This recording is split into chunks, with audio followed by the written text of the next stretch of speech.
هل هو صوم الكهنة فعلا ولا دي معلومة مغلوطة؟ تعال نتكلم مع بعض عن صوم الآباء الرسل الأطهار.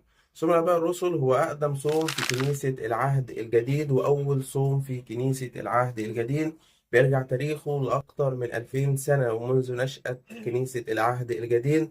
صوم الرسل حدث بعد صعود السيد المسيح، لكن أول مجمع اتكلم عن صوم الرسل وأقره كان مجمع نيقيا سنة 325 ميلادية، وأقروا بصوم الرسل وسموه بالاسم ده، وقالوا إن الصوم يصام من نهاية الخمسين المقدسة حتى عيد استشهاد القديسين بطرس وبولس اللي هو بيكون يوم 5 أبيب، مع اختلاف فترة الصوم وده لأن عيد القيامة مش ثابت.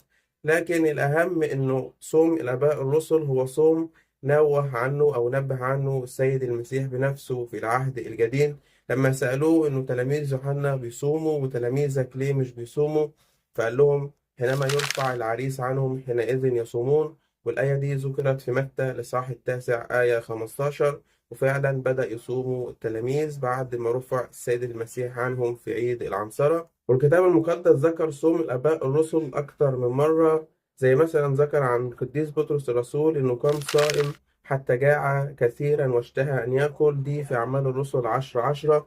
كمان أعمال الرسل قالت إنه أثناء الصوم ده السيد المسيح أظهر رؤية للقديس بطرس الرسول فيها خلاص الأمم.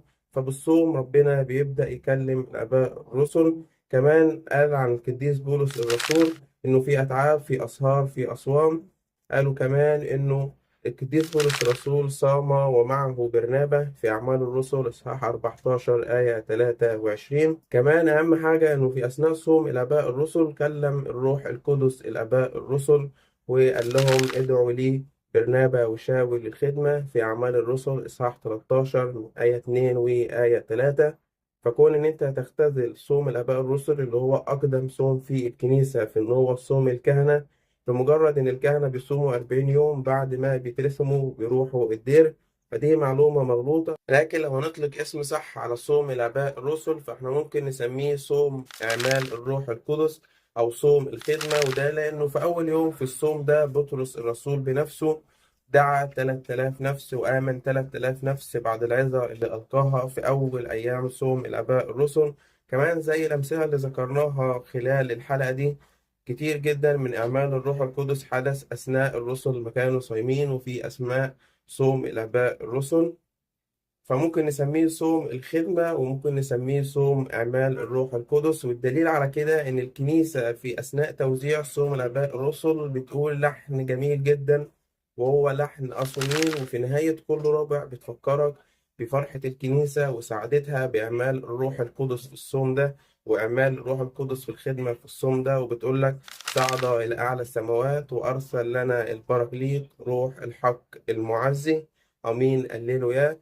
فالكنيسة تبعت لك رسالة كل قداس بتقول لك إنه الصوم ده هو صوم إعمال الروح القدس، الصوم ده هو صوم الخدمة، الصوم ده هو صوم حلول الروح القدس.